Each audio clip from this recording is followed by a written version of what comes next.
तो थोड़ा सा एटॉमिक फिजिक्स को, या शायद मैंने न्यूक्लियर फिजिक्स कराया था, मुझे याद नहीं आ रहा। तो आप अपनी कॉपीज को चेक कर लें, उसके अंदर शायद मैंने न्यूक्लियर फिजिक्स कराया था। स्क्रीन स्क्रीन सब बच्चों को नजर आ रही है?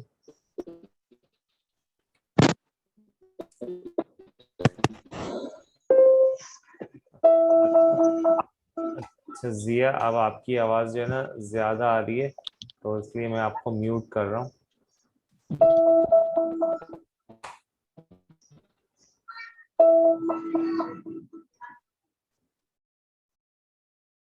अब मैंने सबको म्यूट कर दिया।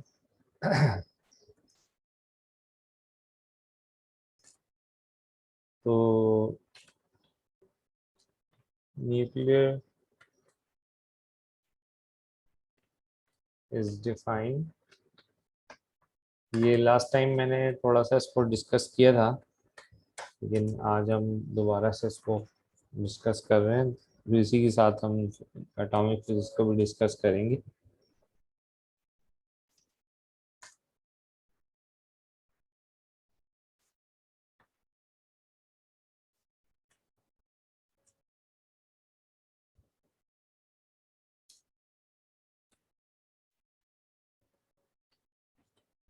The branch of physics is the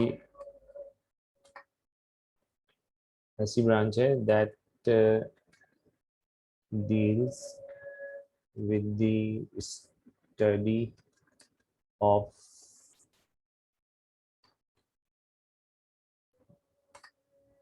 चलो भाई, न्यूक्लियस ऑफ, केले वाला भी आ गया है, of atom and it's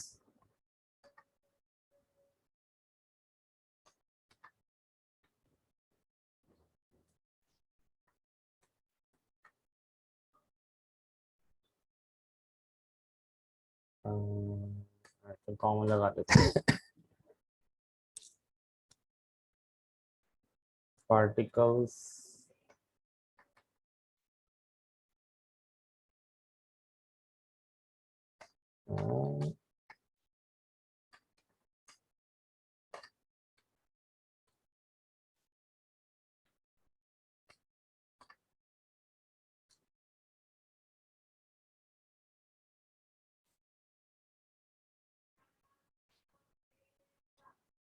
reaction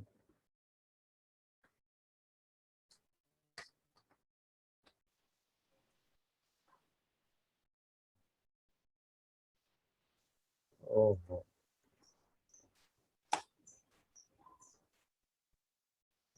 ठीक है। ये एक छोटी सी इसकी डेफिनेशन है न्यूक्लियर फिजिक्स की। इसके अंदर क्या चीज़ डिस्कस की गई है कि फिजिक्स की एक ब्रांच है,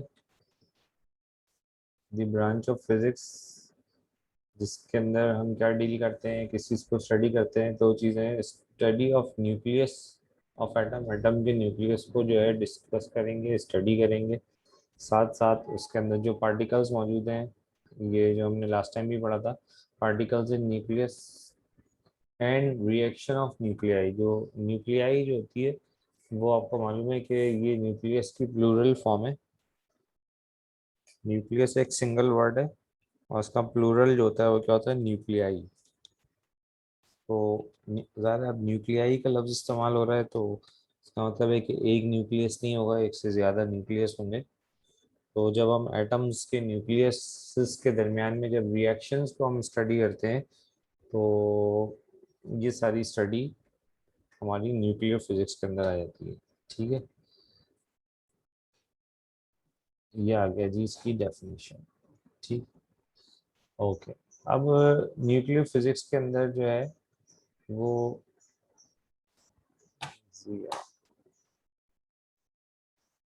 जी न्यूक्लियर फिजिक्स के अंदर जो रिएक्शन होते हैं उसका थोड़ा सा मैं आपको आइडिया देता हूँ कि जो रिएक्शन दैट में occur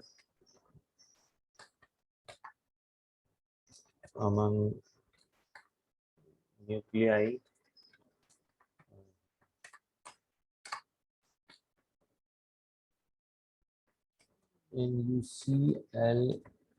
NucLEI, nuclei of atoms are usually of two types.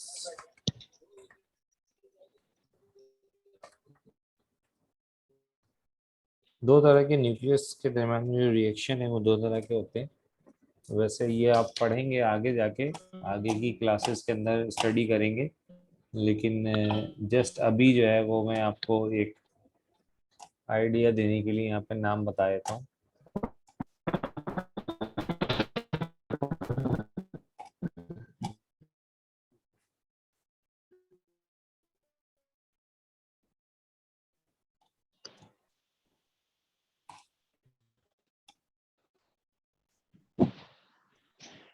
जिया अपना माइक बंद कर दें आप। जिया अपना माइक बंद कर दें, आवाज आ रही है।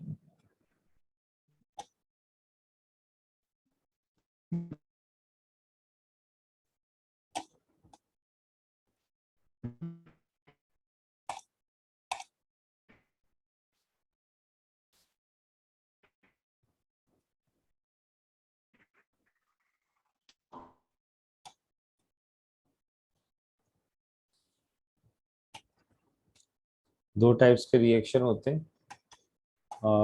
एक रिएक्शन जो है वो कहलाता है फ्यूजन रिएक्शन, और दूसरा जो रिएक्शन कहलाता है वो कहलाता है फिशन रिएक्शन। ये दो तरह के रिएक्शंस हैं जो कि हम नॉर्मली यहाँ देखते हैं, ठीक है। और ये सारे जो रिएक्शंस हैं ये हम, आप लोग जब 10 क्लास में आ जाएंगे तो वहाँ पर हम इसको डिस्कस करेंगे कि फ्यूजन रिएक्शन क्या होता है, फिशन रिएक्शन क्या होता है। लेकिन 9 क्लास के लेवल के ऊपर ये आपके चैप्टर में इंक्लूड नहीं है। चैप्टर 1 में, चैप्टर नंबर 5 के लास्ट चैप्टर जो है 19 चैप्टर है, उसके अंदर ये चीज़ें आपको मिलेंगी। तो ये हमने कुछ चीज़ें डिस्कस की। अच्छा जी, कुछ मैंने आपको एडवांटेजेस बताए थे कि न्यूक्लियर फिजिक्स के क्या एडवांटेजेस हैं, या से हमें क्या एडवांटेजेस मिल सकते हैं। तो ऑफ न्यूक्लियर फिजिक्स, अब हम देखते हैं कि जब न्यूक्लियस के दरम्यान में रिएक्शन होता है तो उससे हमें क्या एडवांटेज मिलता है। तो सबसे अहम जो चीज़ है वो, यहाँ पर मैं एडवांटेज डिस्कस करने से पहले आपको बता दूं एक दो बातें और। एक बात तो मैंने आपको ये बताई कि रिएक्शन दैट में occur among nuclei of atom are usually of two types. दो तरह के रिएक्शन होते हैं, fusion reaction and fission reaction. अच्छा, उससे फ़ायदा क्या होता है कि रिएक्शन अमंग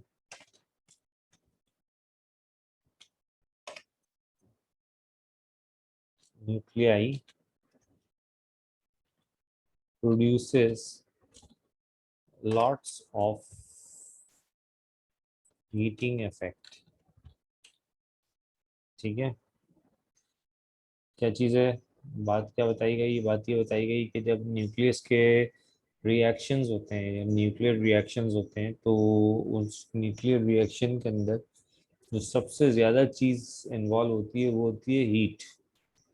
यानी हद से ज़्यादा हीट एनर्जी प्रोड्यूस होती है, और इस हीट एनर्जी को फिर यूटिलाइज कर लिया जाता है दूसरी तरह की एनर्जी प्रोड्यूस करने में।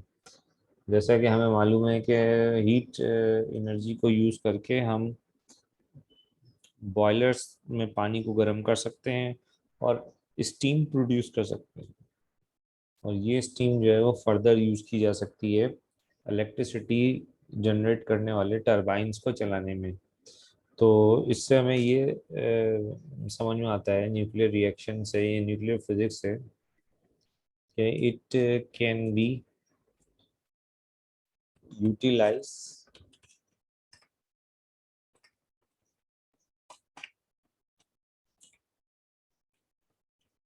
to produce heat and electricity to run various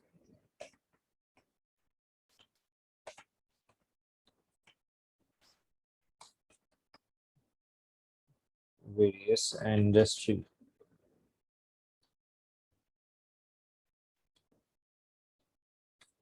तो एक एडवांटेज जो हमें मिल रहा है वो क्या मिल रहा है कि जब आप हीट एनर्जी प्रोड्यूस करेंगे तो हीट एनर्जी प्रोड्यूस करने से आप इलेक्ट्रिसिटी को प्रोड्यूस कर सकते हैं। और जब आप इलेक्ट्रिसिटी को प्रोड्यूस करेंगे तो उसका एडवांटेज हमें क्या मिलेगा, उसका एडवांटेज जो उसका हमें बेनिफिट है वो ये मिलेगा कि हम इंडस्ट्रीज को रन कर सकते हैं। तो ये तीन बातें मैंने आपको बताई। अच्छा, एक बात और बता देता हूँ कि न्यूक्लियर रिएक्शन जो है वो जब हम उसमें स्टडी करते हैं तो उसमें न्यूक्लियर एटॉमिक जो उसके रेडियो एक्टिव एलिमेंट्स हैं उनको स्टडी करते हैं। तो रेडियो एक्टिव एलिमेंट्स जो होते हैं वो तो हम डिटेल से पढ़ेंगे अगले क्लास में, नेक्स्ट क्लास में। लेकिन आपको मैं ये बता दूं कि रेडियो एक्टिव एलिमेंट्स क्या होते हैं कि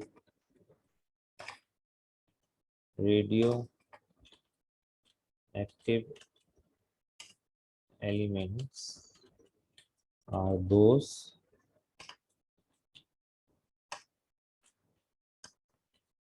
elements that have atomic number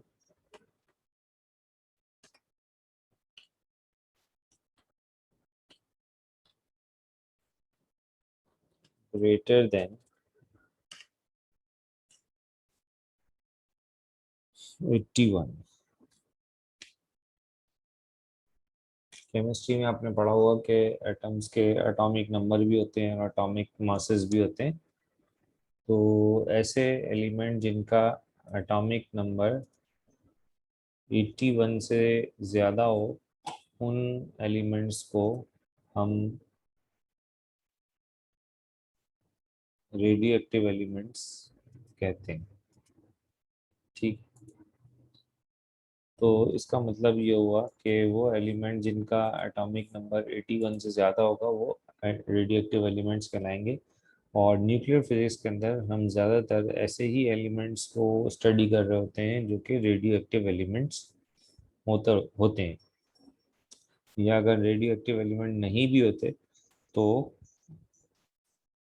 उसको हम इस तरह से बिहेव करवाते हैं जैसे कि वो एक रेडियो एक्टिव एलिमेंट। अब हम आते हैं कुछ एडवांटेजेस की तरफ। तो पहला एडवांटेज क्या है कि it is the most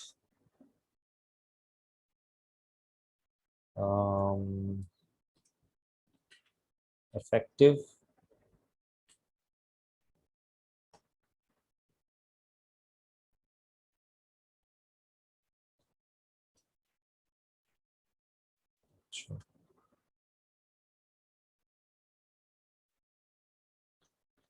it can produce knowledge to generate immense of heat through nuclear reactions। क्या पॉइंट है? ये पॉइंट ये है कि इट कैन प्रोड्यूस नॉलेज। ये असल में हम बात कर रहे हैं न्यूक्लियर फिजिक्स की। तो न्यूक्लियर फिजिक्स जो है वो हमें एक ऐसी नॉलेज देती है जिस नॉलेज को यूज करके हम न्यूक्लियर रिएक्शन करवा सकते हैं और न्यूक्लियर रिएक्शन करवा के इमेंस का मतलब होता है बहुत ज़्यादा, लॉट ऑफ, ठीक है, हीट एनर्जी या हीट प्रोड्यूस कर सकते हैं। ठीक है। the heat produced through nuclear reactions can be utilized to produce electricity। ठीक है, ये एक पॉइंट मैंने आपको बताया है कि the heat produce through nuclear reaction, nuclear reaction से जो हीट एनर्जी प्रोड्यूस हो रही है उस हीट एनर्जी को हम यूटिलाइज कर सकते हैं काय के लिए, कि इलेक्ट्रिसिटी प्रोड्यूस कर सकते हैं। तो ये एक इसका एडवांटेज जो है वो नज़र आ रहा है। अच्छा जी, तीसरा एडवांटेज क्या है?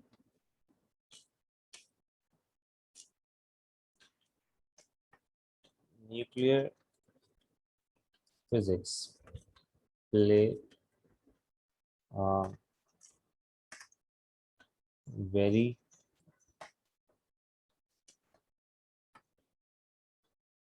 significant role in defense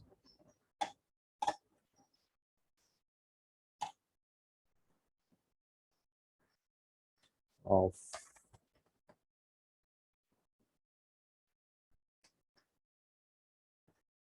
country।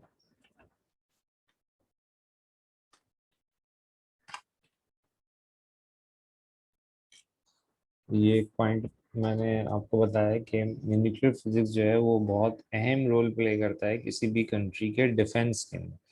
जैसे कि आपको पता है कि दुनिया में जितने भी कंट्रीज हैं उनमें से वो कंट्रीज जो कि न्यूक्लियर पावर रखते हैं उनका डिफेंस जो है वो बहुत स्ट्रांग होता है, यानी वो काफ़ी मजबूत होते हैं और दूसरे ममालिक के मुकाबले में, जैसे आपका मुल्क पाकिस्तान भी है।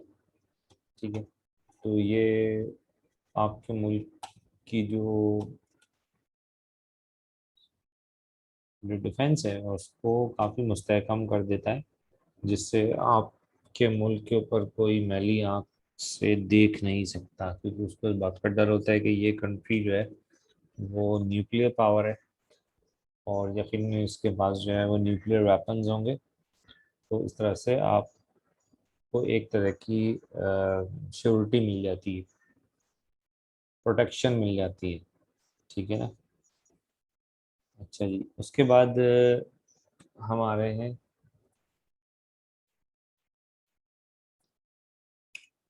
एटॉमिक फिजिक्स के ऊपर। ये चीज़ें हमने डिस्कस की थी, उसके बाद हम यहाँ पे आएंगे atomic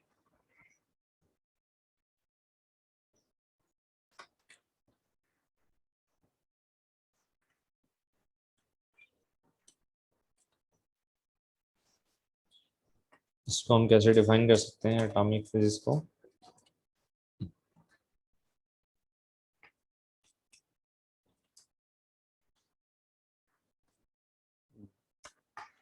the branch of physics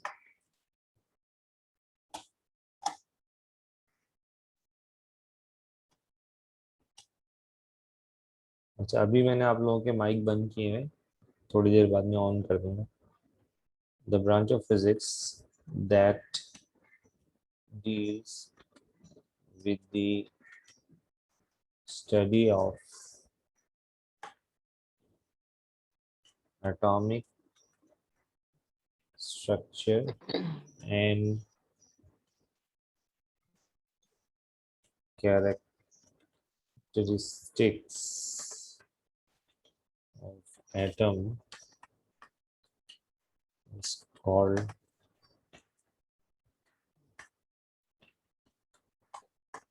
atomic physics।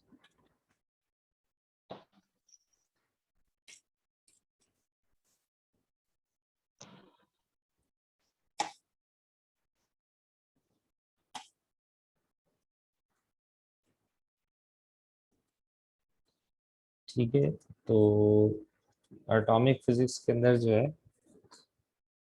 जैसे न्यूक्लियर फिजिक्स के अंदर हम स्पेसिफिकली किसके बारे में कर रहे थे स्टडी, इसके अंदर हम स्टडी करते थे सिर्फ न्यूक्लियस के बारे में, या एटॉमिक न्यूक्लियस के जो पार्टिकल है उनके बारे में हम स्टडी करते थे, और न्यूक्लियर न्यूक्लियसिस के दरमियान में जो रिएक्शन है उसको हम स्टडी कर रहे थे। तो अब इससे थोड़ा सा बड़े लैंडस्केप पे आ जाएं तो बात हो रही है कि एटम का स्ट्रक्चर क्या है, और एटम के स्ट्रक्चर से रिलेटेड उसकी स्ट्रक्चर के डिफरेंट होने की वजह से उसके एटम के अंदर जो है कौन कौन सी कैरेक्टरिस्टिक्स प्रोड्यूस हो जाती हैं।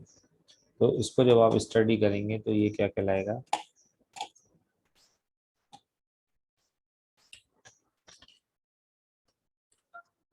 Atomic physics. ठीक है।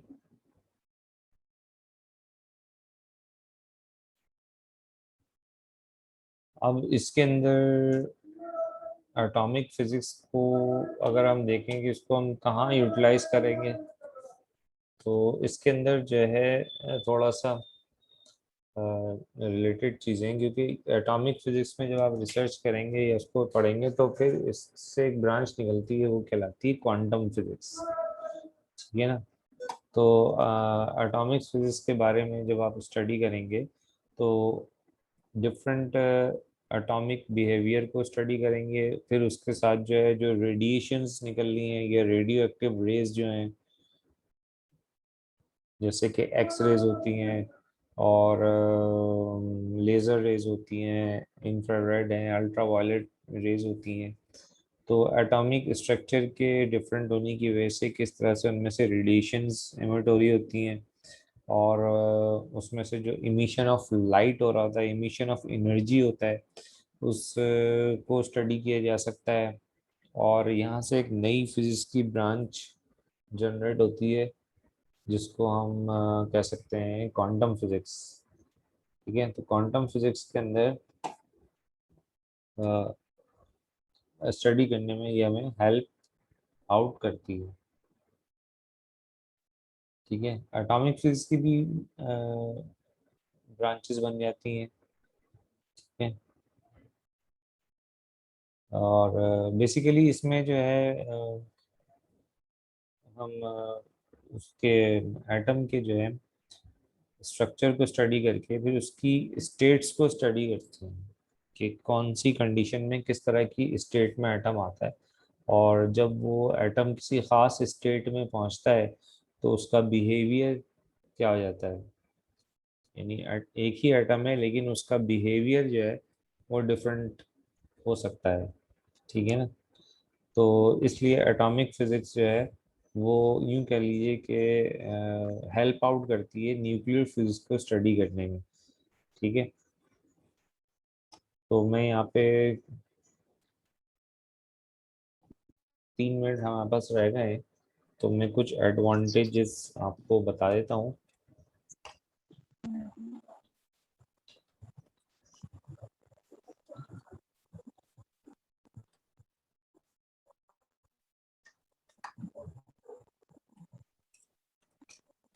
एटॉमिक फिजिक्स के कुछ एडवांटेजेस, इट इज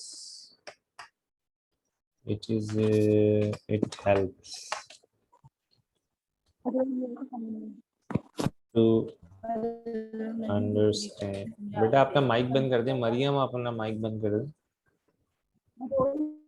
मरियम अपना माइक बंद कर दे।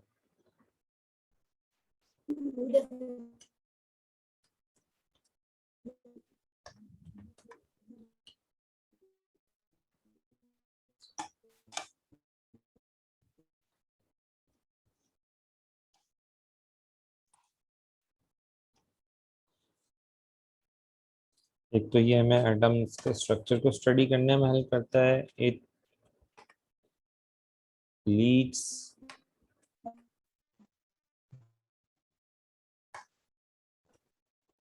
towards the study in quantum physics, which is another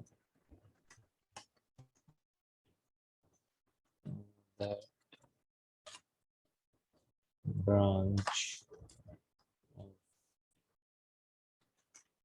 physics. ठीक है,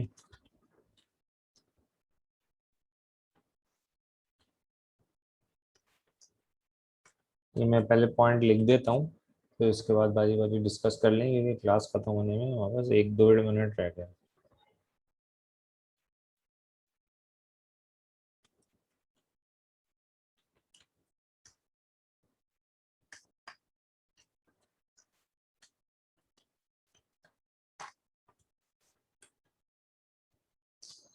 तो मैंने डिस्कस कर ही लिया था, दोबारा बता दे रहा हूँ। It help us to understand the structure of atom, atom को के स्ट्रक्चर्स को स्टडी करने में हमें हेल्प करता है।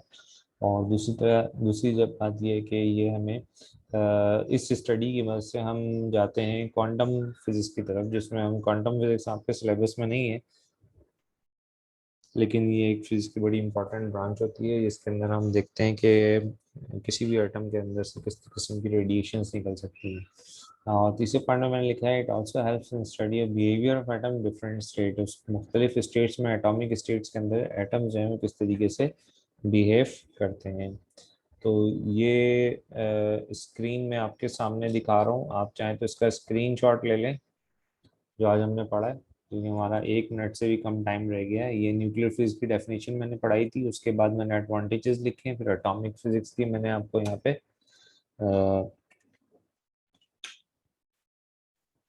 बताइए डेफिनेशन। इसका स्क्रीनशॉट लेना चाह रहे हैं तो आप ले लें, बाद में आपको आसानी करेगा, हेल्प करेगा। और ये आखिर में इसके मैंने एडवांटेजेस आपको बताएं एटॉमिक फिजिक्स के। ठीक है ना।